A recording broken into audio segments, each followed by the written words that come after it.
आज chemistry world में आप सभी का बहुत बहुत स्वागत है। सबसे पहले आप सबको स्वतंत्रता दिवस की बहुत बहुत शुभकामनाएं। आइए आज हम बात करते हैं सॉल्यूशंस में से 10 एमसीक्यू। सॉल्यूशंस एक ऐसा टॉपिक है जिसमें से बहुत से क्वेश्चंस बोर्ड एग्जाम में और कॉम्पिटिटिव एग्जाम में पूछे जाते हैं। सिंपल से 10 क्वेश्चन पहला पार्ट है। बात करते हैं पहला question. Number of moles of solute dissolved per litre of solution is called molarity. ये मोलैरिटी की डेफिनेशन है। Number of moles of solute dissolved per litre of solution, 1 litre solution में कितने मोल्स सोल्यूट के हैं, it is called molarity. So A is the right answer here.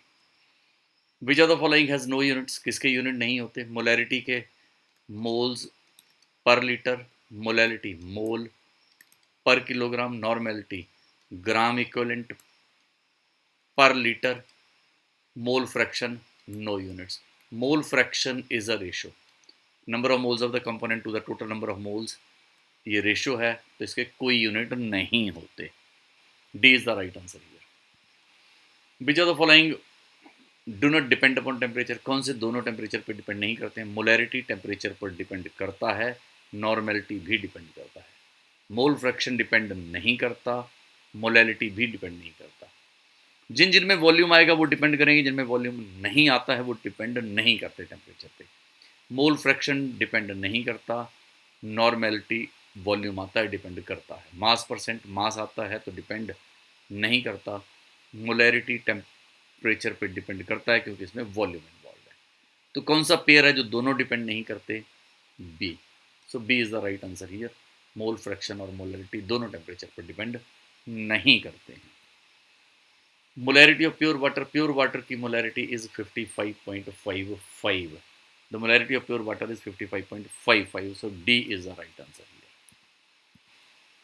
Normality is equal to N into molarity, where N is, जब हम लोग molecular mass को equivalent mass में change करते हैं तो एक फैक्टर इन्वॉल्व होता है N।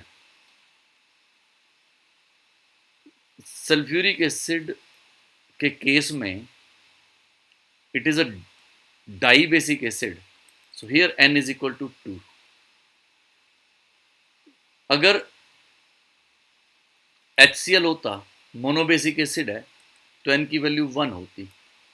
अगर NaOH है तो N की वैल्यू 1 होगी क्योंकि इसके पास एक रिप्लेसेबल OH है। सो सल्फ्यूरिक एसिड के केस में it is equal to 2। Suppose कीजिए सल्फ्यूरिक एसिड की मोलैरिटी मुझे गिवन है 0.18 और नॉर्मेलिटी निकालनी है, तो it will be 2 into 0.18, that is 0.36 normals. So sulphuric acid के केस में N is 2। B is the right answer. Molality is, molality के लिए कौन सी बात सही है? Number of moles of solute dissolved per litre of solution, नहीं जी, ये तो मोलैरिटी हो गई।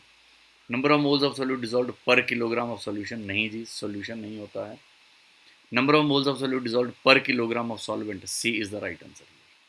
ये डेफिनेशन है मोलैलिटी की, सॉल्वेंट लेना है not solution. Number of moles of solute dissolved per kilogram of solvent, C is the right answer.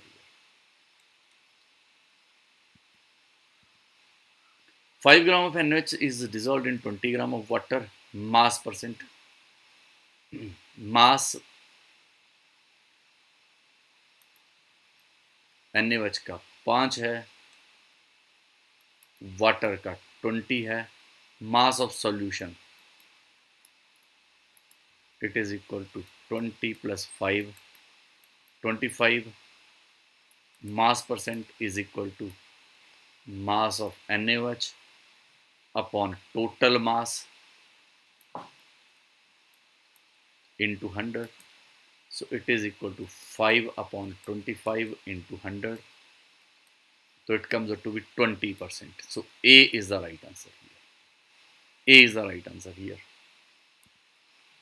4 gram of NaOH is present in 500 milliliter of solution, its molarity is 4 gram present है, number of moles पहले मुझे निकालने होंगे, it is equal to mass upon molecular mass of NaOH is 40,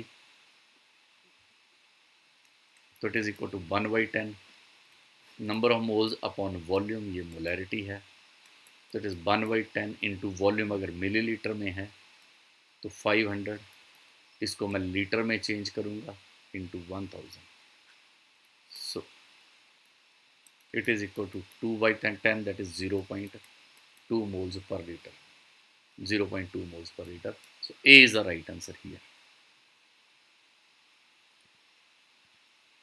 5 moles of sulfuric acid are present in this much. Number of moles upon volume in liters. Number of moles 5, volume millilitre में है तो 1000 से divide करना पड़ेगा.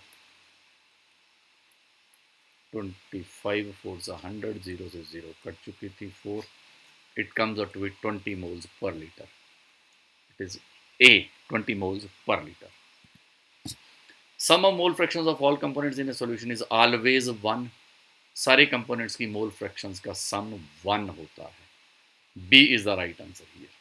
So B, सारे components की mole fractions का sum 1 होता है. B is the right answer here. Thank you very much. Keep watching